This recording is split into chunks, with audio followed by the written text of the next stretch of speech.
Hello, everyone out there in the spirit plant medicine world, Conscious Living Network, Conscious Living Network Vancouver. My name is Mark Caron, and today I am here with a gentleman who I'm proud to call a friend, and I've got to know over the past couple of years in the work that we've been doing in the Spirit Plant Medicine Conference in the spirit plant medicine world.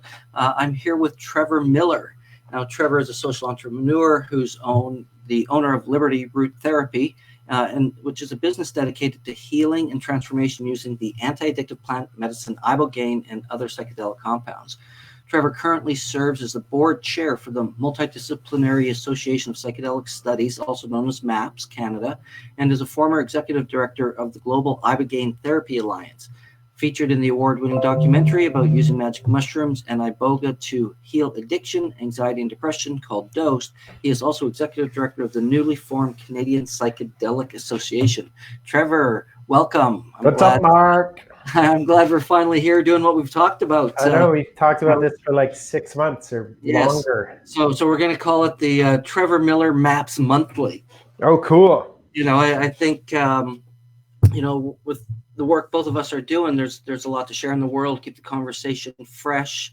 We've talked about bringing in some guests and things to, share what's going on in the world of psychedelic studies, research, healing, and transformation. So maybe you can tell a little bit of our viewers. You've spoken at the conference a number of times. You're always on the circuit locally and really around the world with Dosed out there. So maybe tell people about your journey and kind of what's brought you to this point and, the transformation of humanity, really. Yeah, cool. Well, I'll tell a very short version of that story. I feel like I've told the long version a lot recently, and there are other podcasts you can find that on. But essentially, I post 9/11. So this is interesting in this time of turbulence that we're facing right now, which was very, we faced a time of turbulence September 11th, 2001. And after 9/11, I was very distraught with the state of the world and wanted to see what I could do to make it a bit better place. And I was relatively new to Vancouver at the time, and it looked as though the downtown east side neighborhood of Vancouver could use a bit of help. So I very naively and innocently started looking at different ways that I might be able to help in that neighborhood, and didn't come up with many answers for at least the first 10 years, but it turned into a bit of a networking and researching project. And in 2009, the psychoactive plant medicine called Ibogaine popped on the radar as a way to potentially help. I had been familiar with the spirit plant medicine world prior to this revelation that Ibogaine might be good for the downtown east side, but I had never really put two and two together. And the reason I was familiar with the plant medicine world is I used to hang out a lot at the original Urban Shaman here in Vancouver on Commercial Drive is where it was located then. And then that turned into a shop called The Spirit Within. And I had heard of Iboga then, but it really thought it was the one I was never going to try because it sounded like it's a 36-hour long journey. And it sounded like the medicine was pretty expensive for my broke ass at the time. And but in 2009, through a conversation with Ann Livingston, who is one of the founders of the Vancouver Area Network of Drug Users, Harm Reduction Society on the downtown east side, we came across Ibogaine as a potential way to help. And she had people calling her for that all the time, looking for access to it. And it was basically about 3 years later that I met the guy who became my business partner. He's also featured in the movie Dosed, Gareth Moxie. Mm-hmm. And we kind of looked at each other. There was an obvious need for this. He had been trained in how to give the medicine to people in Mexico. He went and did a bit of an apprenticeship. So we started working with people, and that turned into our business, Liberty Root. We treated about 200 people from 2012 through 2017. And then Ibogaine was changed. The regulatory status of it was changed. Health Canada used to have it as a natural health product, and then they turned it into a prescription drug, or put it on the prescription drug list, which doesn't immediately make it available as a prescription drug. It still needs to go through phase 1, 2, and 3 clinical trials in order to get that approval. But yeah, so in the meantime, I've been working towards, I'll backtrack just a bit for people that might not know Ibogaine. Iboga is a shrub in Africa that has been used ceremonially for centuries by the Bwiti tradition, is the name of the tradition, in mostly Gabon and Cameroon, Africa. And it's a root bark. They use the root bark of this shrub. And if you're in the jungle, you take copious amounts of this medicine and you use it for medicinal purposes or to be initiated into adulthood or into other transitions in life. And in 1962, somebody who was addicted to heroin in New York City tried Ibogaine and went on this powerful long journey and came out the other end and realized he hadn't been craving heroin the whole time that he'd been on it, and nor did he want it then. And that's when its anti-addictive properties were discovered. His name was Howard Lotsoff, and he really became a champion for the medicine and did all he could to get people to pay attention to it. So lots of Ibogaine clinics have formed around the world since then. It is illegal in the States. It was legal in Canada for me to work with for a little while there. And now I'm happy to be, as you mentioned, the board chair of MAPS Canada. So MAPS is the Multidisciplinary Association for Psychedelic Studies in Canada.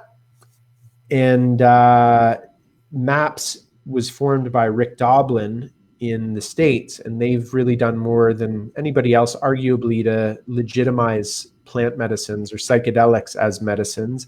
Using MDMA is the primary one they're focused on now. It is now in a phase 3 clinical trial to use PTSD to use MDMA to treat PTSD, post-traumatic stress disorder. And it's getting quite good results too, isn't it? Yeah, really good results. The phase 2, for example, 78% of the people at the end of the phase 2 trial no longer qualified as having post-traumatic stress disorder. So it should be a prescription within 3, 4, 5 years. And they hopefully, I've heard Rick say that he'd like to focus on Ibogaine relatively soon as the next drug that they can develop. But that's going to take a lot of work ahead of MDMA first. It needs to get past the finish line. Yeah. Wow. I've also been focused on working on creating, with a team of amazing people, creating the Canadian Psychedelic Association. Mm-hmm. And the Canadian Psychedelic Association really grew out of a couple of different groups. And there was some overlap in the groups, but one of the groups was focused on ketamine-assisted psychotherapy and making it available to people within British Columbia. So there was a lot of physicians and other healthcare professionals that came together to kind of circle the wagons to make sure that as they work with this medicine, it is going to be the College of Physicians is going to be happy with everything that's happening. So just kind of really, like I say, circling the wagons, getting our stuff together to make sure that that's done in a good way. And another parallel track was a group of 32 of us were in Caslow, BC last June. Mark, you were one of those people. Yes, and it was a group that came together, and we saw that all of these kind of commercial and corporate interests are coming into psychedelics right now, a lot more anyway. And we kind of humbly looked at each other and said, what can we do to steer this in a good way? And we saw that the ketamine group was well on their way to kind of doing that for ketamine. And we thought, why don't we help that ketamine group? And when the time is right, we'll pivot this organization to represent all the plant medicines. And the Canadian Psychedelic Association grew out of that. It's still in definitely the groundwork. Sure. Yeah, it's infancy. We have registered the nonprofit.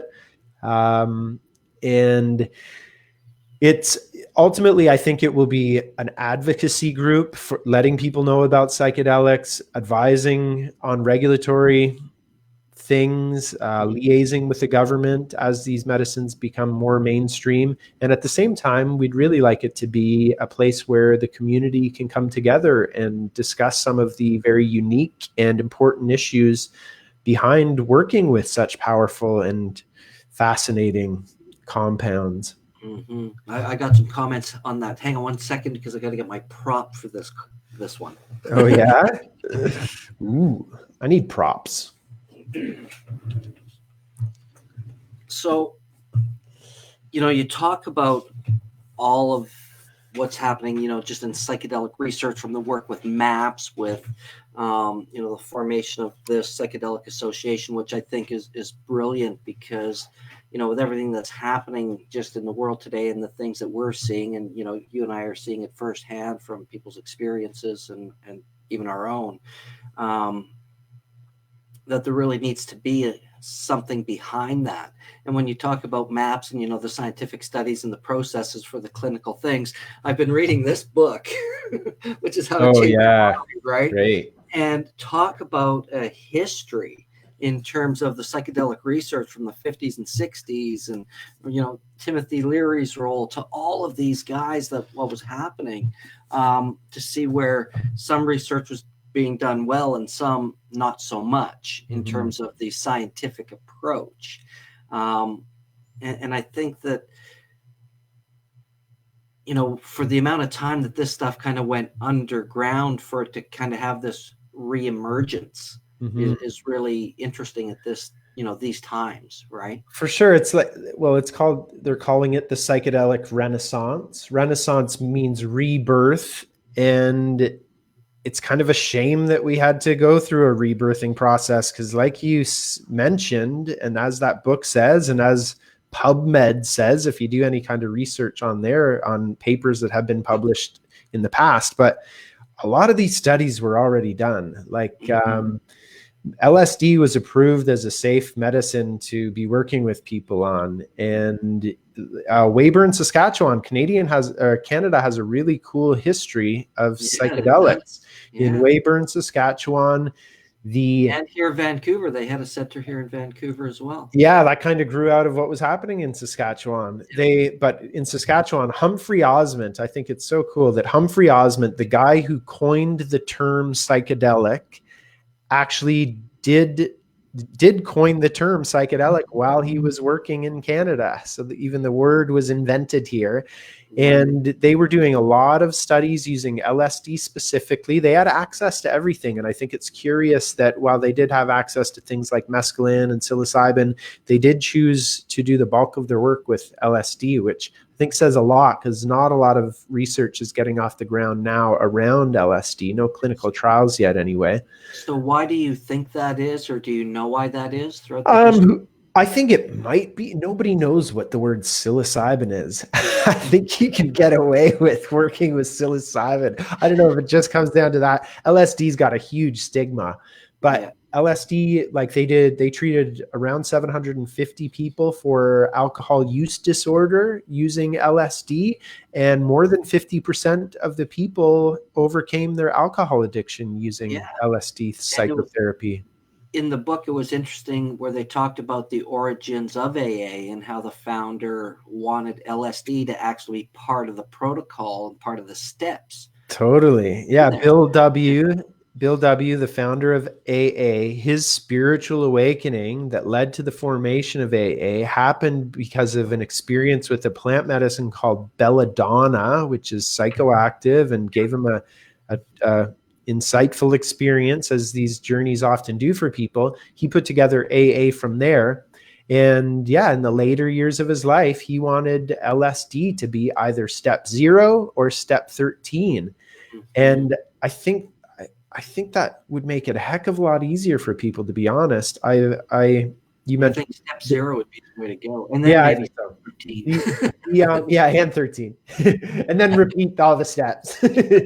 But Adrienne, who's featured in the movie Dosed that you mentioned, it's a documentary. We're going to talk about that because I have some questions to follow. So she used to always have a really,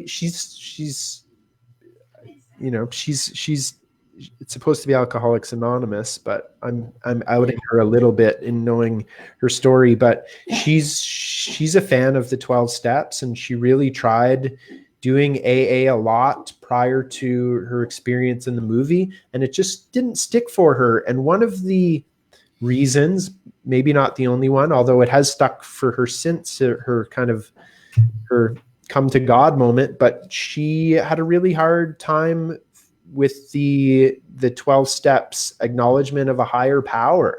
really, it didn't sit quite well with her. She wasn't sure if that was just the Christian God he needed to, whatever it was, she couldn't kind of find her place within that step. And doing a high dose psychedelic session, especially if you're going to put a blindfold and some headphones on and go deep into yourself, you tend to get a better understanding of what the creator might be. And it's not really quite a leap of faith anymore after having an experience like this. It's more of a understanding of knowing, oh yeah, I understand that there is a higher power. I've come in contact with it for at least a couple of seconds, if not longer. And therefore, yeah, I can put my faith in a higher power.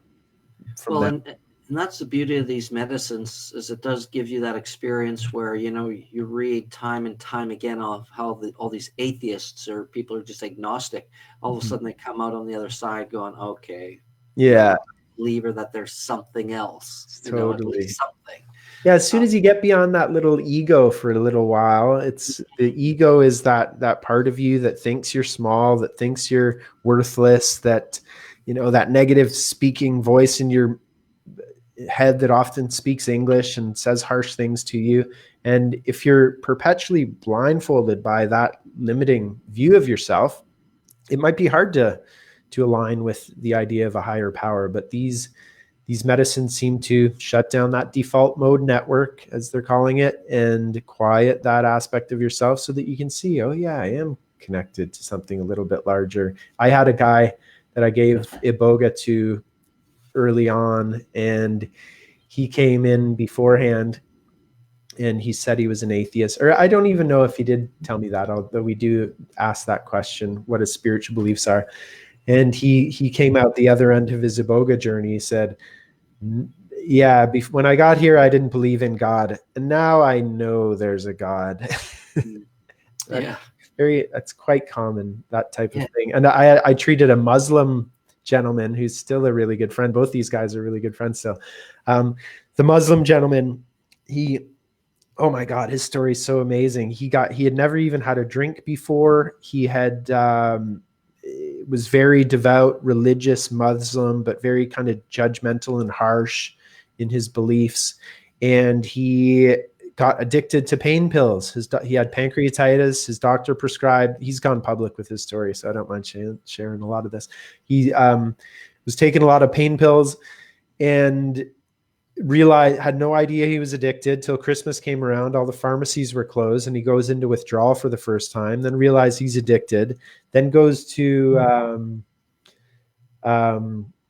his friends see he's depressed. He's a travel agent. He says, "Let's go for a trip to Japan. I'm going to buy you a trip to Japan."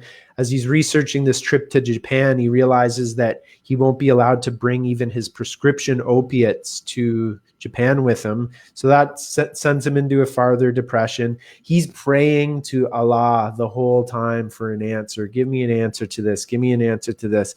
His wife says, let's get away anyway. They went to San Francisco.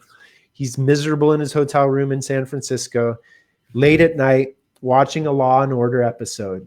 And it happens to be the one Law and Order episode of the 700 or however many episodes of that show there are that mentions Ibogaine. And he's like, this couldn't be for real, could it? So he got in touch with me from there. And we brought him in for a treatment. And I said to him at the start, I said, I'm going to show you what the Prophet Muhammad saw. And he said, I didn't like it at all when you said that to me, but you were right. My gosh. Well, interesting enough, just the coincidental, if we call it a coincidence, quote unquote, all the hundreds of episodes of the show, and that's when he sees, right? And what I think is great is that he actually paid attention to, right? It's one thing to watch it and just not even pick up the hint. For sure. And he thought it was, he said to his wife, this couldn't be for real, could it? And then he started researching it, because he'd been researching for probably a year at this time, how to quit these things. Nothing really resonated with him. Ibogaine never came across his desk, as it were. And then, you pray hard enough, you get the coincidence that's the signpost that you follow. And thankfully he did follow it. He thought he had to go to Mexico. Yeah. to get treated. And then one of his friends had heard of me and he said, well, we have a really good Ibogaine provider in Vancouver. You should get in touch with this guy. And like I say, it was legal at the time, no problem working with it. So he just stayed with me, and he had one heck of a detox process. It's not a cakewalk coming off opiates. That Yeah. stuff, right? Yeah. But at least it's one of my early clients said, I've been hijacking pleasure for so long using these opiates, and there's no such thing as a biological free ride. I do need to pay a price. And the good thing with Ibogaine is when you pay the piper, your debt is actually settled. So, Wow. Well, just the original story of how they discovered it to work, you know, kind of relates back to some of the quasi-scientific psychedelic studies in the 60s, but it's like, you know, try this, see what it does for you.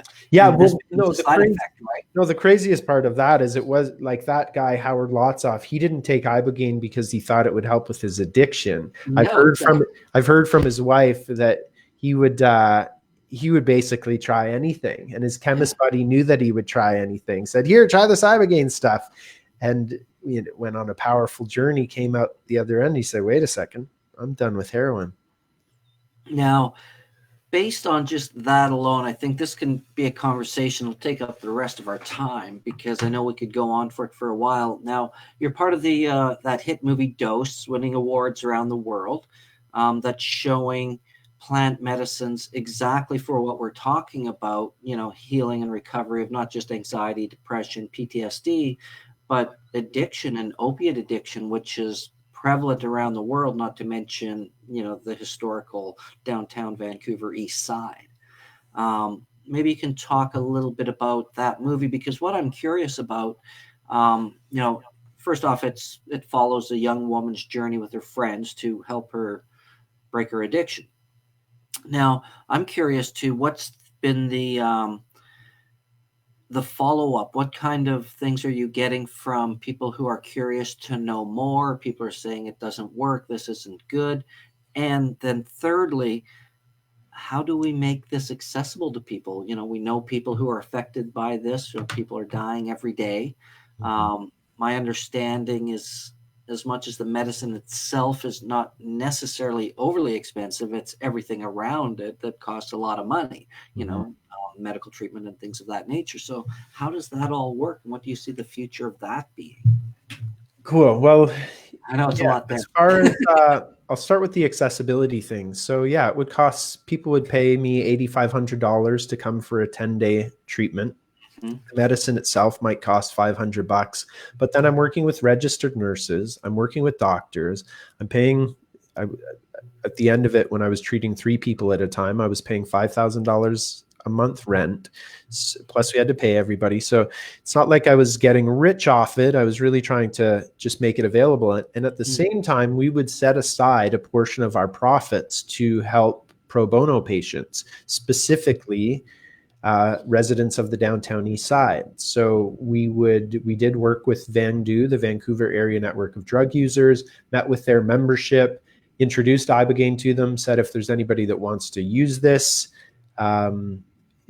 we're going to make that available to you, but you need to jump through some hoops first, because we were smart enough to know you don't want to just take somebody out of that neighborhood, give them a medicine like this and drop them back in. Yeah, of course. So we had people meet with us once a week for about 3 months leading up to the time where treatment could be received.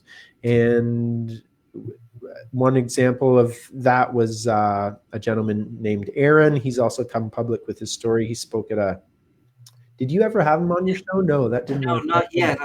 Let's do that.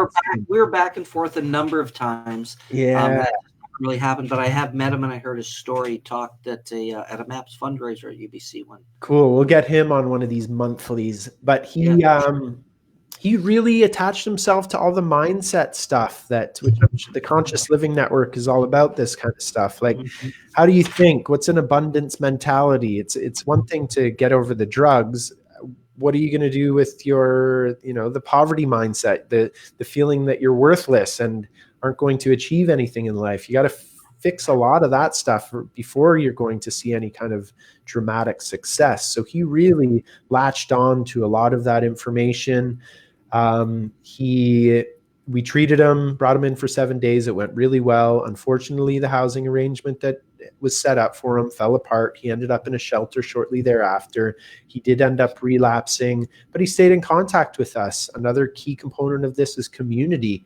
It's said that the opposite of addiction is not sobriety. The opposite is community, and no longer isolating yourself. So he's still a good friend and stayed a friend through this process. And we brought him in for another treatment. But long story short, he's now approximately, with a few hiccups, he's about 2.5 years sober. He's got a job he likes. He's got an apartment that he likes. He's incredibly happy. And he called me up not too long ago and said that he had $5,000 saved up and was looking for investment advice. So wow. The potential to help people with these substances and the greater context you can set up around giving these substances to people is quite profound. If we are able to turn this into a prescription one day, then there should be no reason why our socialized healthcare system in Canada shouldn't cover it. So, well, it's pretty obvious that what they are doing today isn't working. And yeah, I've got to imagine that's costing a ton. Yeah. So even let's look at I say this in the movie that because it got put in the movie, I had to fact check this before they would put it in the movie, but I found a Globe and Mail article that confirmed it. But everybody that goes in for daily dispense methadone, which is an opiate replacement drug, you have to go to the pharmacy every day. You get your dose. It's good for 24 hours, day after day after day, or out, so that you don't go into withdrawals. And that's wonderful. It's a good solution. We need a plethora of tools, but every pharmacy that does that is making $6,000 a year on it. So that's just the pharmacy. The doctor is seeing that patient once a month or once every 2 weeks. That's $150 per visit. There's the money on the actual methadone that's being spent. Plus, it's not really working for people. You're still hooked on a substance. So cost effectiveness, if you're looking at, bang for the buck overall to spend, let's even say it's, by the time it's in the medical system, let's say it's $15,000 per treatment. Mm-hmm. It's still cost effective. So yeah, I think it could be made available. The movie itself, these guys got in touch with us more than 2 years ago now and said they were shooting a movie about helping their friend overcome addiction. You'll see all this in the movie, but it starts with Adrienne is hooked on heroin and other things, and one of her friends happened to be a filmmaker named Tyler, and Tyler said, well, I just heard that psychedelics might work for this.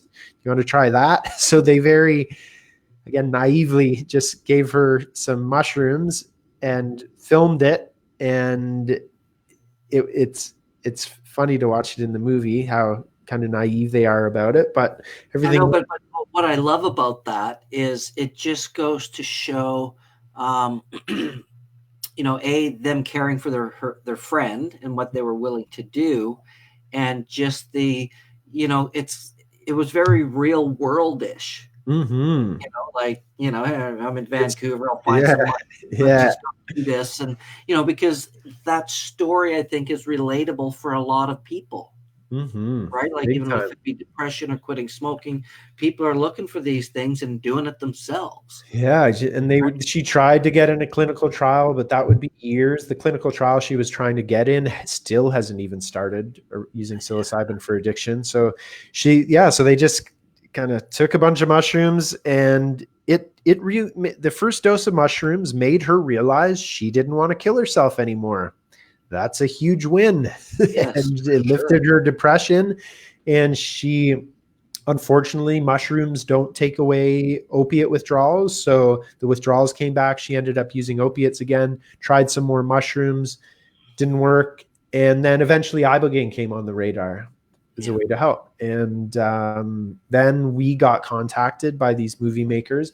I wasn't operational at the time with Liberty Root, but my friend Mark Howard at Iboga Soul, they'd gotten in touch with him, and he told me he was speaking to the movie guys. I said, maybe I'll plug in as a consultant here to make sure everything goes as smoothly as possible. And yeah, the rest is history. And the movie has been showing for, I guess, more than a year around the world now. It did a bunch of film festivals. It won a bunch of audience awards in film festivals. I love the story of Melbourne Documentary Film Festival in Australia. Tickets went on sale for that showing maybe about 2 months before the movie showed. They sold out within 2 weeks. Wow. And think about that. Like, how often do you buy a movie ticket months ahead of time? No, well, Anyway, hey, it's here in Vancouver. I just want to say as a caveat to that, during the VIFF Film Festival, in the heart of it, they sold out independently this documentary in at the Vogue Theater. 2,200 people sold out in the middle of VIFF, and it wasn't a VIFF film.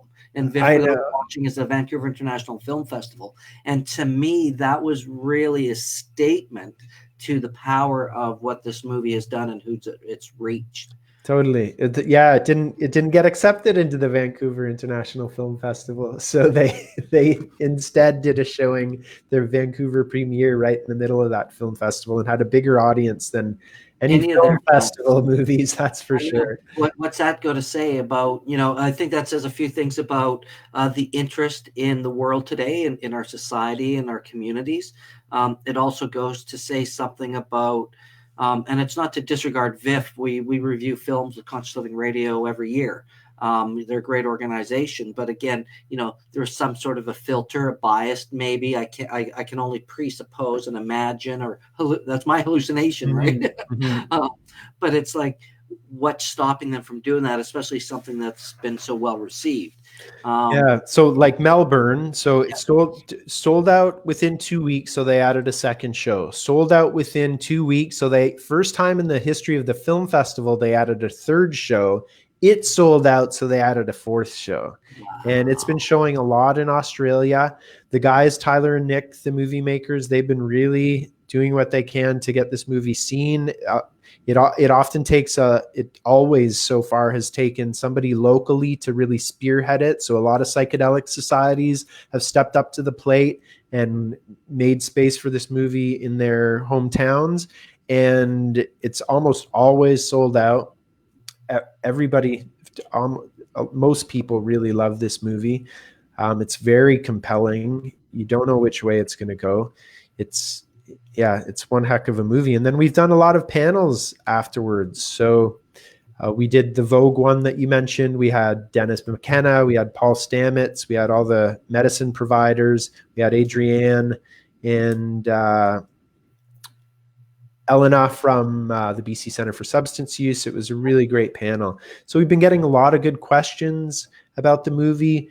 I think you mentioned something along the lines of, are people just thinking this is like having a hard time believing it or something? And I don't think anybody who watches the film, they might be skeptical about the potential of plant medicines to help addiction before they walk into the theater. But I haven't met many people who at the end of it are saying, who are skeptical in the least. The movie does a very good job of showing the process. And that's why I asked the question too earlier about, like what's next, what's the inquiry level, because I know a number of people who have watched the film who've been dealing with people in their lives with opiate addiction. And the one thing I love is it actually gives them hope and an option. And then again, the other question is now, I would imagine, do you have a lot of people knocking on your door wanting to know more? Is there people seeking out treatment? What's been the... For sure. I know Mark Howard at Iboga Soul is getting a lot of phone calls. I'm getting a lot of phone calls. Unfortunately, neither of us is really set up to provide this right now because of the regulatory change in Canada and especially with the added magnifying glass we've got on us because of this movie. Mm-hmm. We haven't really been doing treatments. Mark, pre-coronavirus, was planning on going down to Costa Rica and doing a couple ceremonies down there in May. I'm not sure that's still happening. We'll see. People can still get in touch with me and I can point them in a good direction. There are good providers in Mexico. There's some good people in the Bahamas where it's legal. And it's a sad welcome to our world around plant medicines. They're remarkably effective and nobody can get access to them because of these outdated prohibitive laws. Well, and this takes us, back to talking about the Canadian Psychedelic Association, and I've been part of some conversations around that from the inception. And I just think it's a really great platform to start, because with the interest that's happening, people need to know that there's I want to say non-biased. However, the reality is I think there's, a bias to doing things right, to set and setting, to providing good practitioners, information, knowledge, education, so that people can be well informed. Because I think that's the next step, is if you are interested, anything you want to do with these medicines is educate and inform yourself. Right? We're definitely biased. We're biased towards the fact that we know these medicines work. Like, sure, Ibogaine hasn't had phase 1, 2, and 3 clinical trials yet, but I've given the medicine to more than 200 people now. And I get the texts saying, thank you, my life is still awesome. I get the texts at Christmas time saying, thank you, everything changed when I came to visit you. And it doesn't have 100% success rate. Anywhere from 40 to 60% anecdotally, it seems, for Ibogaine. That's like, that's 10%. Huge. Isn't 10% kind of the going rate for any kind of government or institutionalized therapy? It is, yeah. I hear what cold turkey even has a 30% success rate. Yeah. Right? Which tells them, when you're fed up, and that's more powerful than anything else. Yeah. Next to using these plant medicines, which, like you say, I heard the same statistic, up to 60%. Success rate. So I think that. Go ahead. So Psychedelic Association, the Psychedelic Association.net, there is a website up. We are taking email addresses there if people want to stay in the loop. Like I say, we want this to be the one national umbrella, and Canada's in a good position to have this actually happen. For one, I think we are early pioneers in psychedelics. Especially Vancouver. Yeah, and we're not in, I've met a lot of cool people in Toronto, as far east as Montreal, Halifax. Even I spoke to a guy, Montreal, Jessica Rochester, in the Santo Daime Church there. She got permission with Health Canada from Health Canada to use the Daime sacrament, the ayahuasca, within their church. So she's a trailblazer, and we want to be kind of the one play sandbox everybody can come play in and talk to each other about these important medicines in. So leave your address there. And then the other thing I've been working on is... Sorry, what was that website again? That's psychedelicassociation.net. I'm going to put it in the comments here. Cool. And then the other one to put in the comments is decriminalizenature.ca. And we put that website together because in last summer, Vancouver City Hall had this interesting motion come up against psilocybin. And it was basically read like a page out of the War on Drugs playbook around psilocybin, and talked about all these dangers of psilocybin, which is technically the safest of all drugs. So it talked about injectable psilocybin and the drug cartels making so much money off of magic mushrooms, which is just garbage. Well, hey, let's talk about the cartels and avocados. Oh, I heard about that. The green gold.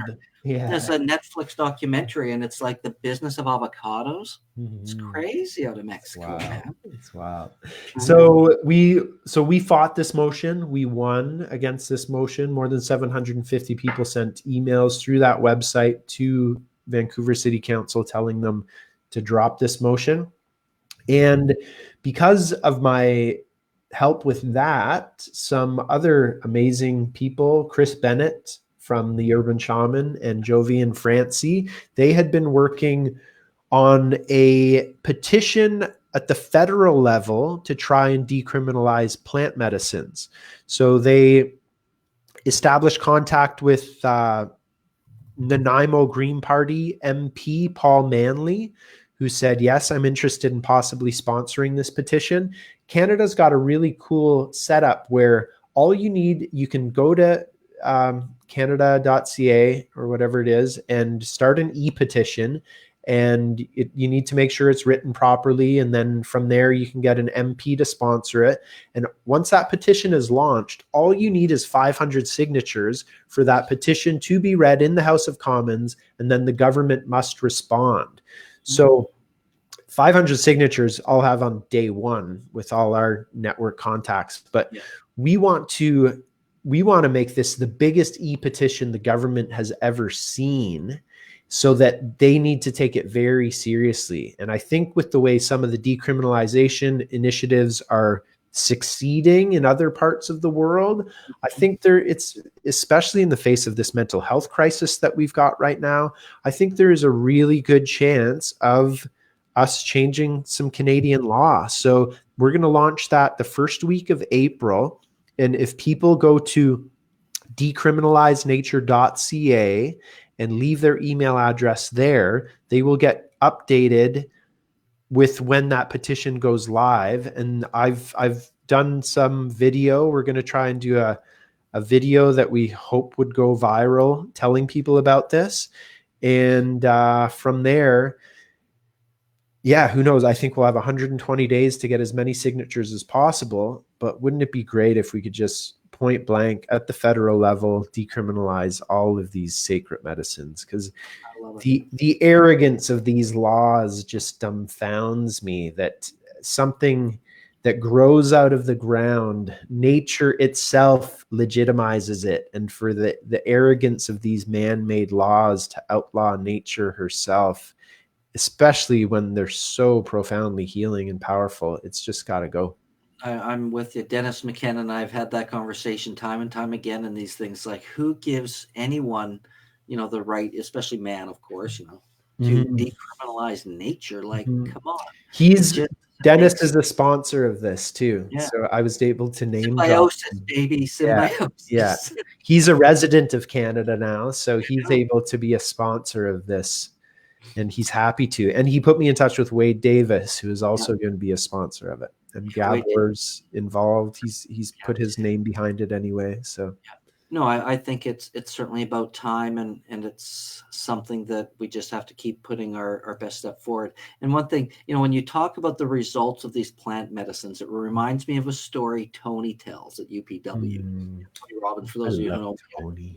I work on his event team and things, and I know Trevor listens, but he tells a story about limiting beliefs and how his first client was too young. He didn't have this education. He wasn't, all of these things that limited his client, which ends up being himself, because what he realizes, he may not have these degrees and all these education that some of these other therapists or psychologists or whatever, saying he can't do this work. He says, screw that. He says, I've got a PhD in results. It doesn't matter necessarily.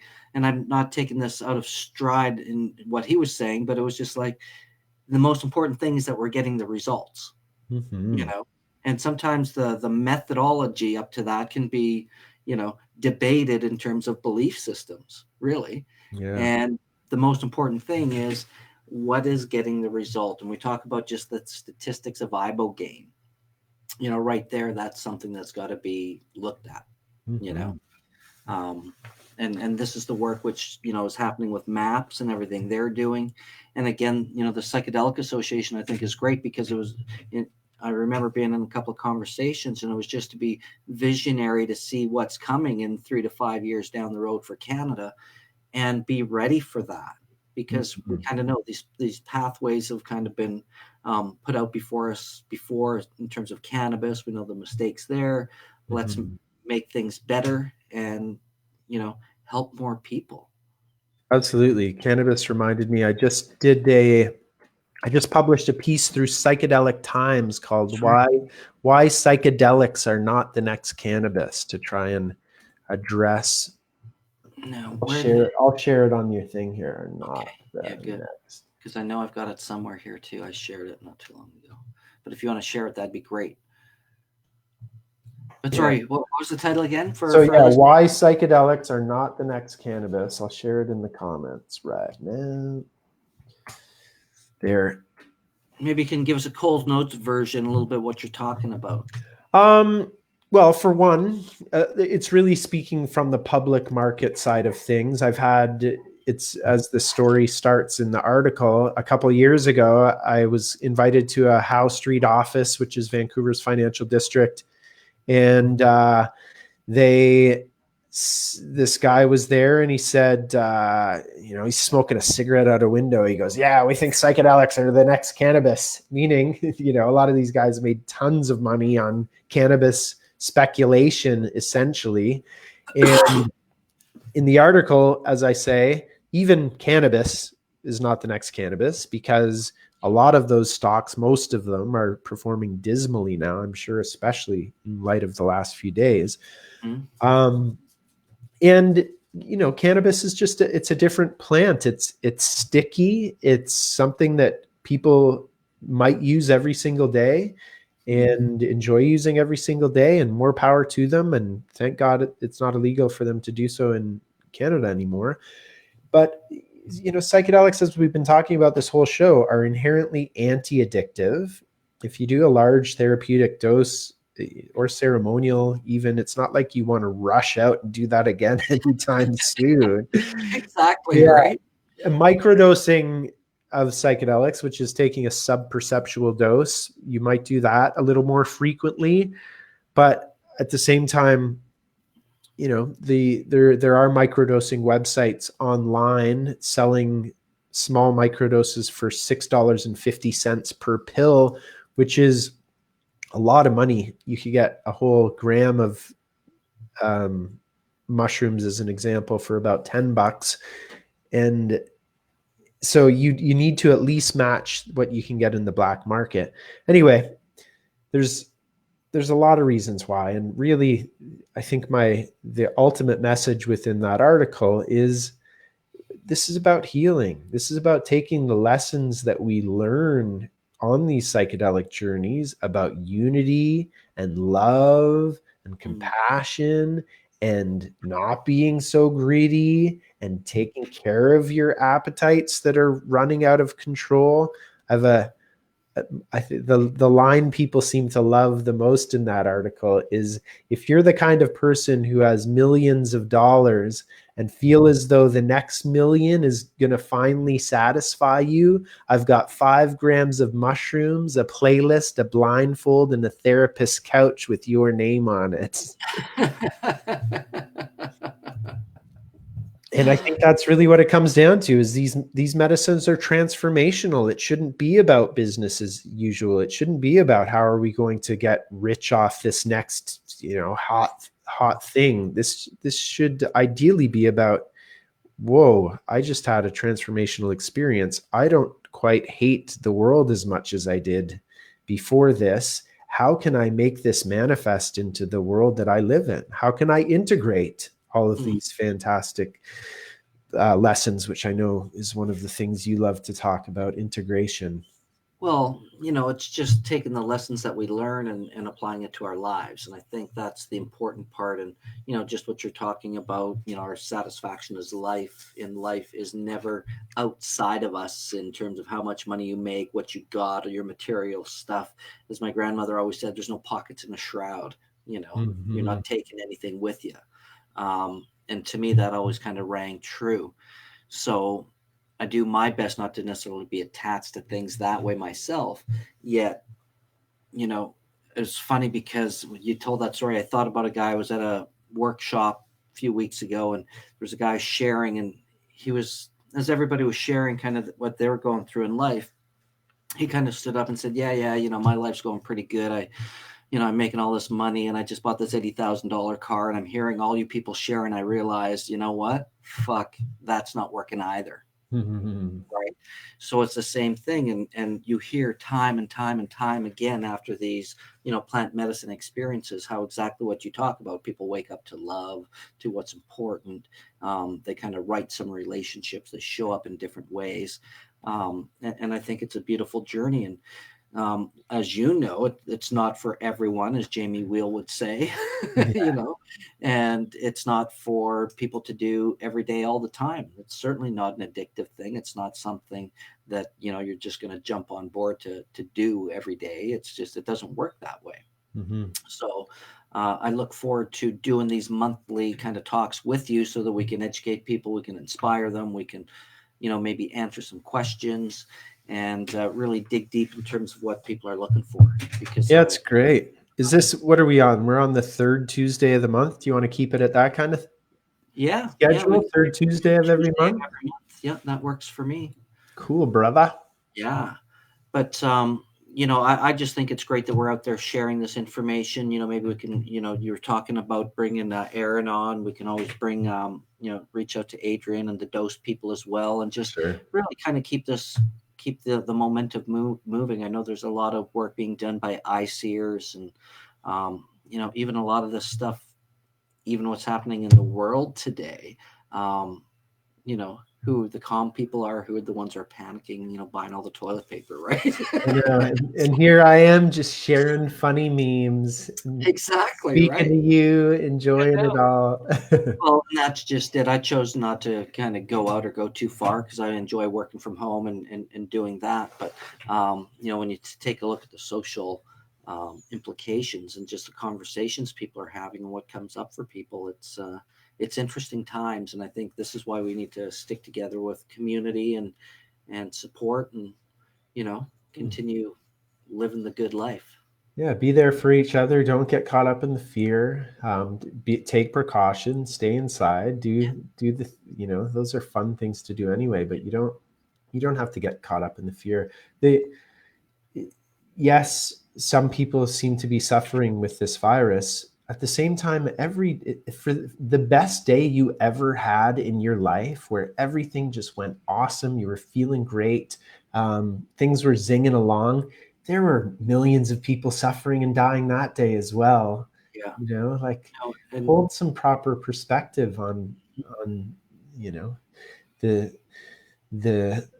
the size of what's actually happening here. I think this is a beautiful moment for awakening for a lot of people. I saw one meme that said something along the lines of, y'all have not done your emotional preparation for the apocalypse, and it shows. It's true. And I just think that, when we sit here in these times, that we have an opportunity, like if your school's shut down, your business shut down, and you're staying at home and you're not doing much, take that time to get outside and also go inside. When I say inside, I mean inside of you. We have some time to pick up that book and read. I got to be honest with you, yesterday, I slept all day and most of the night. I don't know what the hell happened, but I could not get myself going. But I'll tell you what, I slept and I feel much better today about it. Awesome. And I think that, if we take some time to kind of recharge ourselves, rebuild our immunity by getting some sun, seeing as it's shining here in Vancouver, being outdoors, eating well, if you can get some food. I see lots of food. Nothing. All the supermarkets seem to be fine around me. Yeah, exactly. Yeah. Well, unless you're looking for toilet paper, is all. Yeah, I'm not seeing. Thing ever. Napoleon Hill, who wrote Think and Grow Rich, he famously said, and I've been examining this quote for about 20 years now, but he famously said, within every adversity, there is the seed of an equal or greater opportunity. Absolutely. And I have basically been testing that quote out ever since, and it has never failed me. And I found that especially in the face of the craziness, if you remember that and stay calm, then you can leverage the chaos really well and really turn it into an opportunity. And I think if enough of us look at what's happening right now properly, we can totally turn this into an opportunity for a better world. Oh, it is an opportunity. That's how I see it, for sure. Yeah. And like you said earlier, it's about being mindful and taking the necessary precautions and taking care of each other and ourselves first and foremost. Yeah, brother. Right on. Well, Trevor, thank you so much for your time. It's about that time. I like to keep it about an hour. I got to get running to my next little thing. Cool. I appreciate you taking the time. And yes, third Tuesday of every month. let's All right. make it happen. And if there's anybody out there watching, you want us to talk about something, you have some questions, you want to get on and join us, reach out, send us an email, or personal message us, and we'd be happy to have you on board and answer any questions around what's going on in the world of psychedelics today. Beautiful. Thanks, Mark. Awesome. Thanks, Trevor. See you later, guys. See you, buddy.